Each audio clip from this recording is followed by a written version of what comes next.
speaker, Olexiy Reznikov, Kyiv City Council Secretary, who will speak on land plot allocation to families of Kyiv residents falling during the ATO. This is a new project by the City Council of Kyiv. Welcome.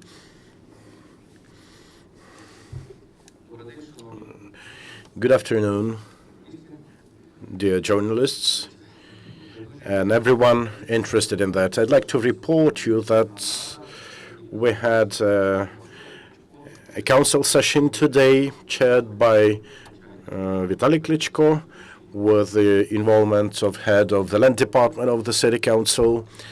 I was also a member of that meeting, and Mr. Oleksiy Halchenko from the ad hoc deputy group was present, together with representatives of the territorial defense unit of Kyiv. The event happened out of the walls of Kyiv City Council. We did it specifically on a land plot allocated by the Kyiv City Council and its chair to provide families of the fallen with development plot. We had consultations with members of the 7th Battalion and other Kyivites, and we heard the previous proposal as to priority aspects of land plot allocation. We were told that families of the fallen ATO participants should have these lands as priority. A second line of priority concerned those wounded and their families, and the third line were reserved for those who are alive and hopefully will return safe and healthy and alive back. With a view of that, we reviewed the first specific proposal on 3 land plots on Brovorsky Highway around Bikovna village, nearby the so-called radio operators settlement. It is about 3 land plots for the total of 11 hectares. This land is owned by the territorial community of Kyiv. In 2007, it was alienated from the Wood Fund with a view of Kyiv City expansion.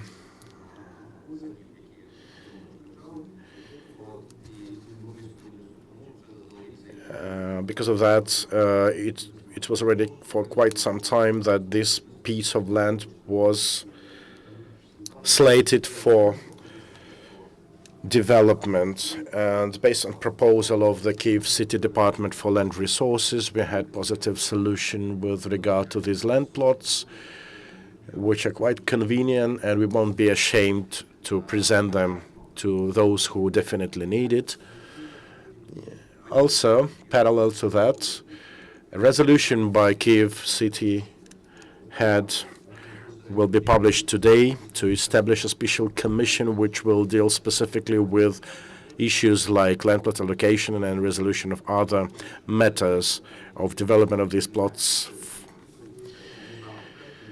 One problematic question that remains until today is about the priority of allocation. That is, who will receive this priority status of ATO participant, what level of relationships with family members should exist between those and the remaining relatives alive. You know that it can be due to differences in marital status and the number of relatives and other related matters. Because of that, this commission that I've mentioned will work on a continuous basis to design criteria based on which relevant documents will be provided and reviewed to grant required ATO participant status.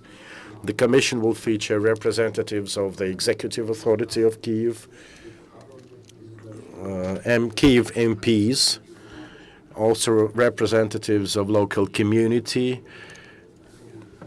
that have relationship with ATO developments, which includes local organizations of ATO participants,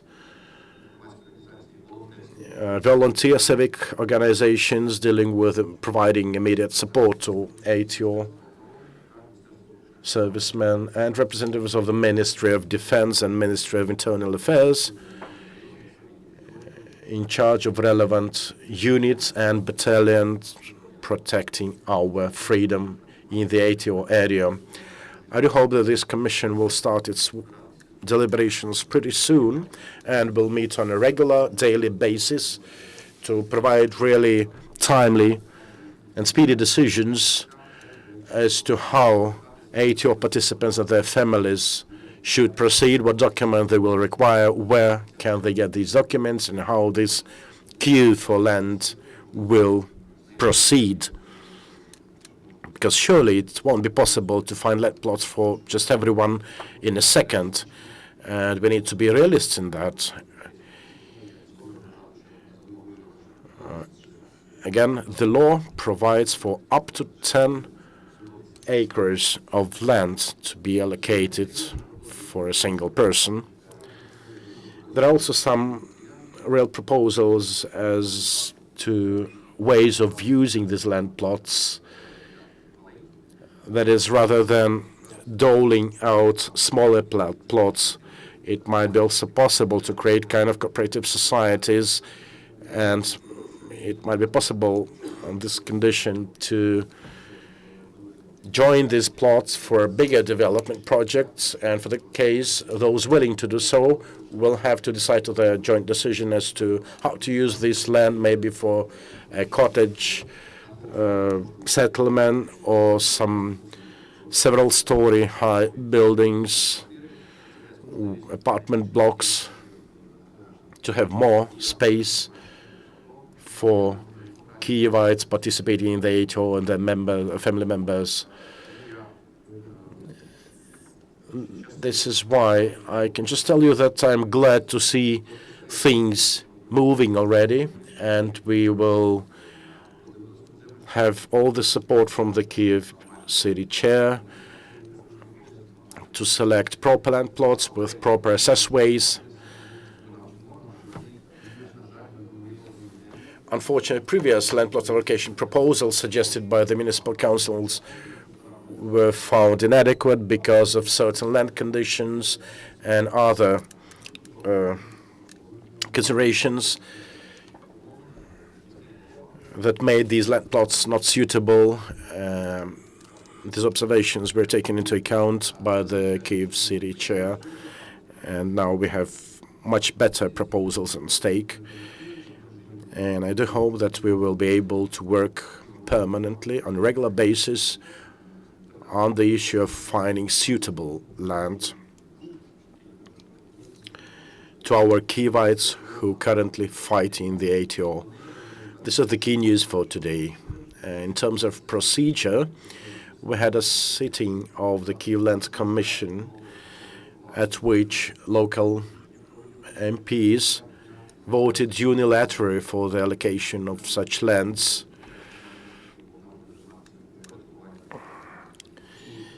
And respectively, the day after tomorrow, we are going to have a plenary session of the Kyiv City Council, which will review in particular this land allocation question. I do hope that all the MPs will also vote unanimous for inclusion of this issue in the agenda, and they will finally okay it. That way, we are going to have the first decision by the Kyiv City Council in this matter. If you remember, we also had previous decisions on social protection measures to ATO participants, on the medical care, on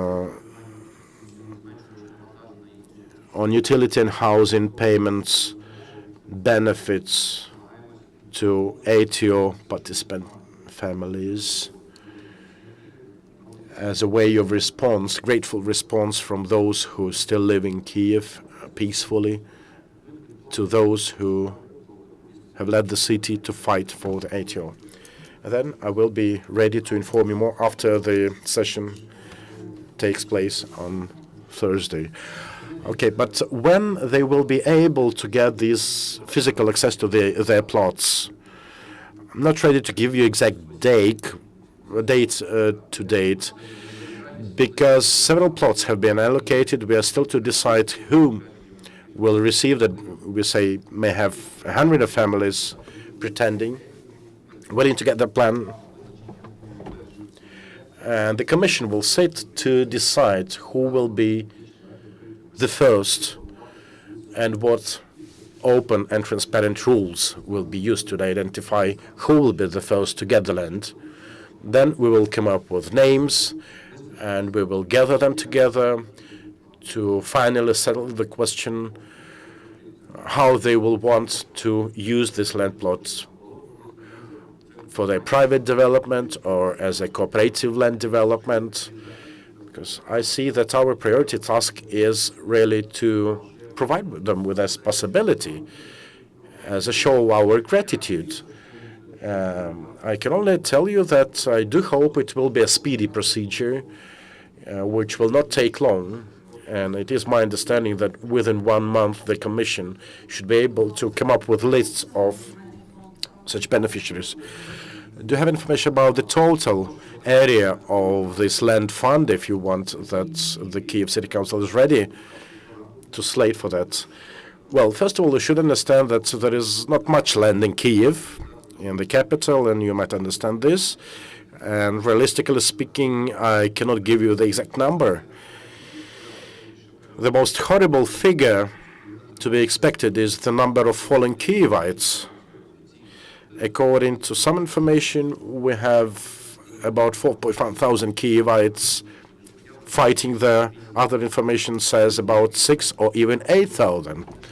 We may not know whether the number is exact, whether it will remain the same or it will grow, and how many Kyivites will really require such form of gratitude from the city.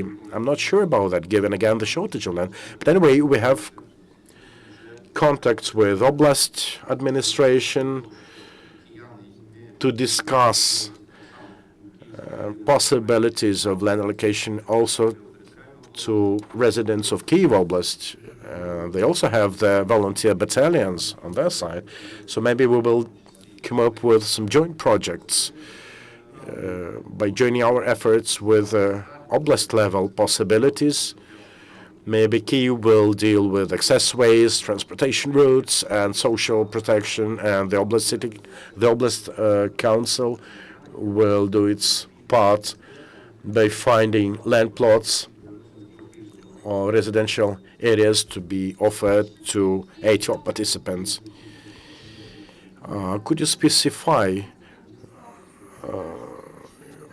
what will be the key issues to be reviewed at this upcoming Kyiv City Council session? And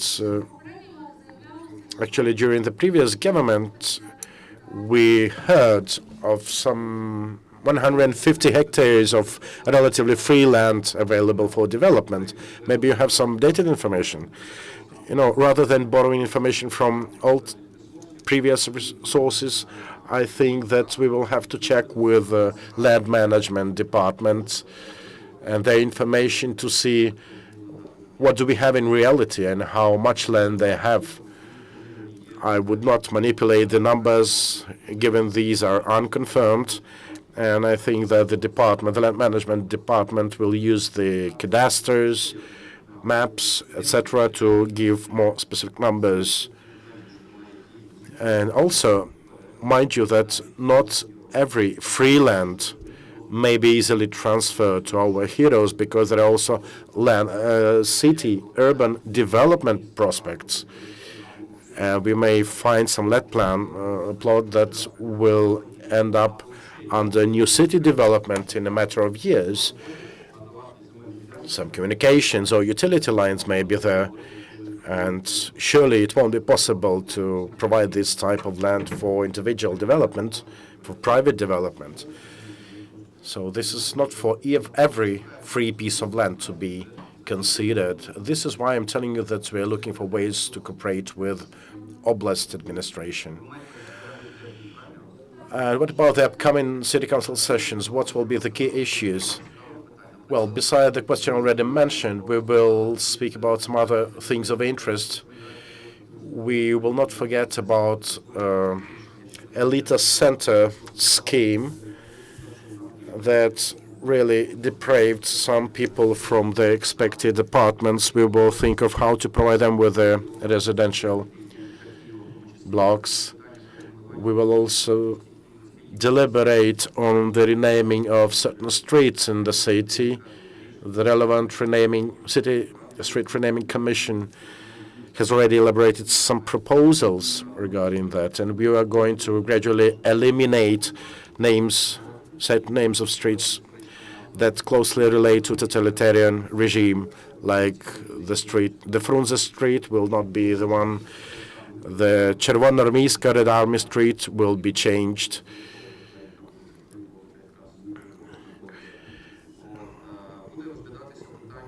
We will also consider land-related issues on land sales and purchase, on land rental, given that only 17% of the total land in the city have been sold or rented officially.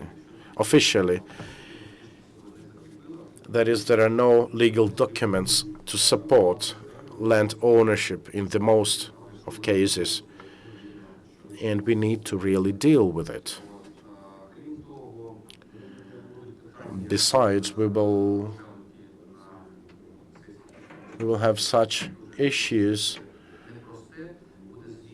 like, for example, a report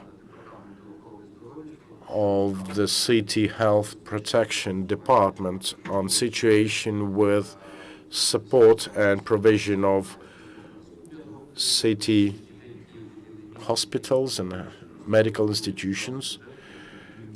And Kyiv is one of the major contributors to the national budget. The lion's share of the private income tax to the budget comes from Kyiv. And we have very difficult situations when we have to peddle, really, from ministries, from the budget, to support the city. This is to the detriment of the so-called dependent groups of population and protected budgetary items. Actually, it should be done by the state, yet in reality, given the lack of funding, medical health and medical care in Kyiv fails to be funded and to provide for relevant level of services. This is why we are going to hear this report. And we will particularly review the Heart Center, which was built from the funds of the city. And then there was a decision of the Kyiv City Council to transfer it into the state ownership under the aegis of the Ministry of Health Protection. So this issue still remains controversial because the state did not comply with all its promises and responsibilities before the city, to the extent that some Kyiv MPs think the center should rather be returned in ownership of the city. On the other hand, given the annual maintenance costs, it may be a hard time for Kyiv to continue with it. So we do expect quite arduous discussions on that, and there will be clashes of opinion regarding the topic. There is no expected result to be told you to date. Essentially, one of the interesting issues might be the approval of the hymn of Kyiv territorial community. Interfax Ukraine. We had Dmytro Shimkin before you speaking here, and he spoke of public procurement, and particularly on the procurement to new electronic voting system for the Kyiv City Council. and the real cost, huge cost of the system, which rivals that of the central parliament. I seem to know the root of the question, because at the time when he still was working for Microsoft, before his current position, there were issues related to the involvement of the company, and that there were words said that they're really able to provide some tablets for the system. Then we discovered that it was not their direct product, but they would rather find subcontractors, local subcontractors, to develop the system. And I said it might require 2 or 3 months without any guarantees whatsoever, given that they were not fully ready to provide us with answers to our questions.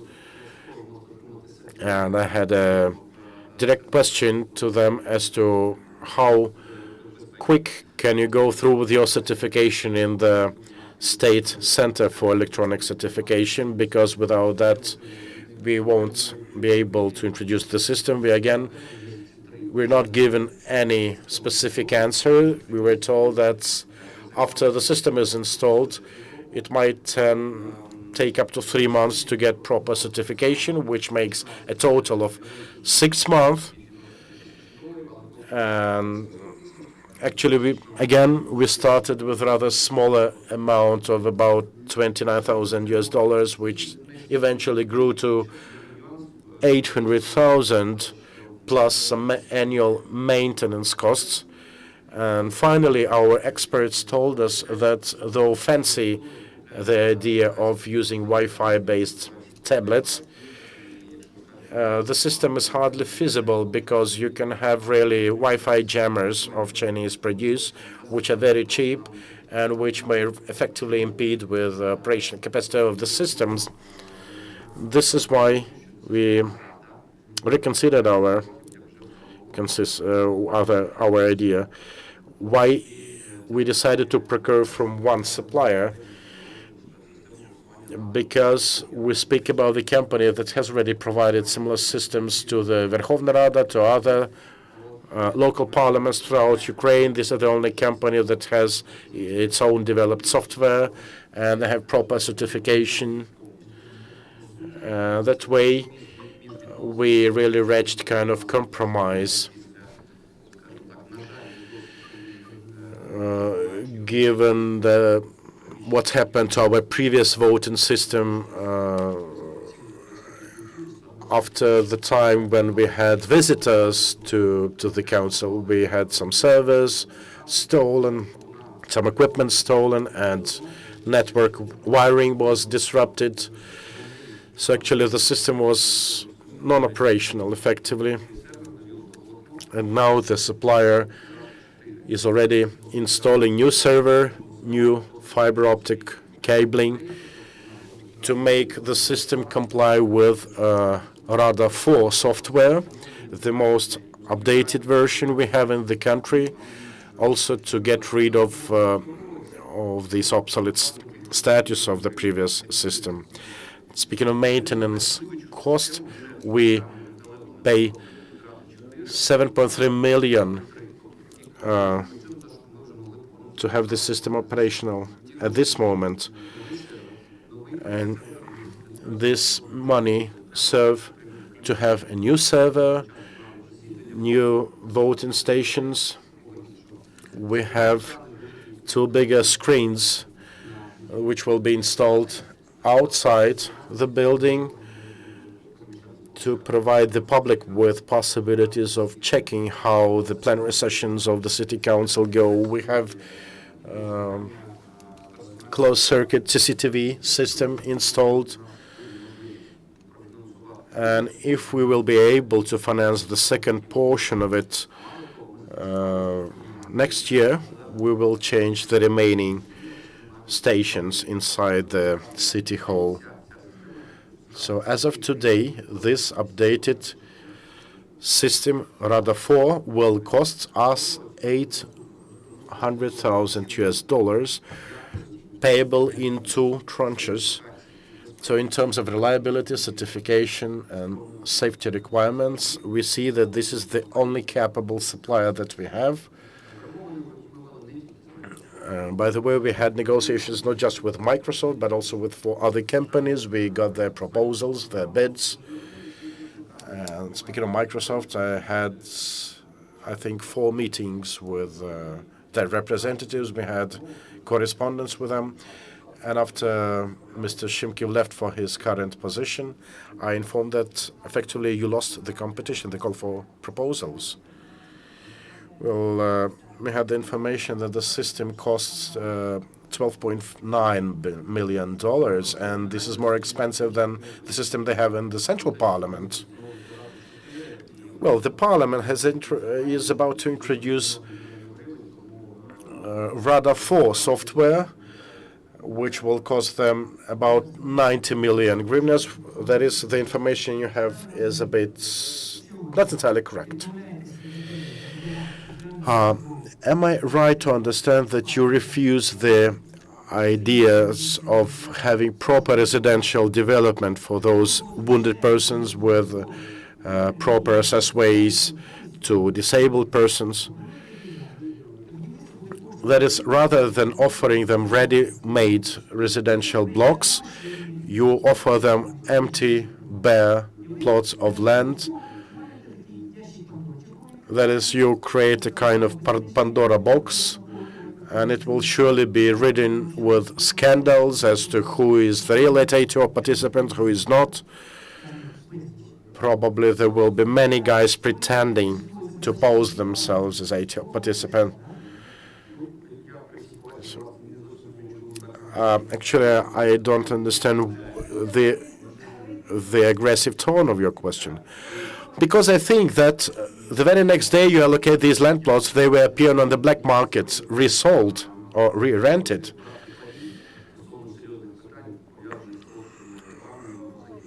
Actually, I'm really serious about dealing with ATO participants.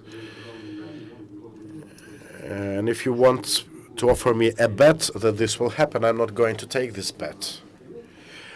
And you should really come to our meetings with the ATO participants when we were asked very simple questions as to when we will get the land we were promised. No one has never, ever asked us about specific residential blocks or apartments or other such things. And we have some alternatives on offer. We put them on the table, saying that we have land plots and we are going to allocate them for you. But then you will need to decide how you are going to develop these land plots. This is why I mentioned those condominiums or residential blocks that they might want to build by establishing kind of cooperative societies. So it's for them to decide whether they will sell the land or use them for private development or join the efforts to build some cooperative housing. As regards housing construction, we have at least 3 projects for that purpose. So I don't understand your aggression in this regard. I had information recently about the land allocation to a Kyiv plant, Leninska Kuznia. Do you have any comments regarding that? I may not comment. At this moment, I need to check documents for that. So you don't remember it. You know, each session we have 120, 150 land-related issues on the agenda. We had a brief recess in that for the time of elections, and we will continue with these matters starting from November 13th. Coming back to your questions, I will need to get back to my office to check documents to give some comments. I'm not capable of remembering anything like that. Any more questions? You said there is no land, not much land in Kyiv. They say that 47 hectares in the woods in Belichi were returned to the Ministry of Defense. This is exactly the ministry involved in ATO.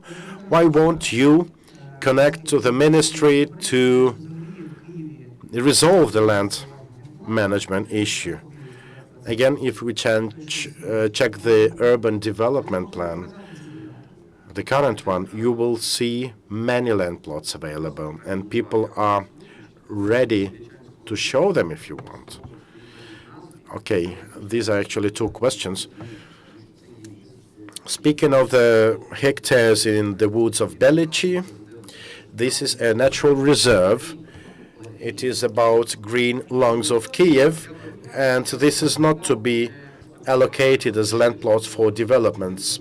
Because of that, I would not speculate about destroying these woods there to have housing development. Speaking of urban development plan, if you really look at these plans, you will be very surprised to see how many hectares have been envisaged in this development plan. The city does not have land to develop like this. Clearly, it is about taking some lands from the oblast. But suburban areas have no free land to share with Kyiv. And I think those designers behind the plan,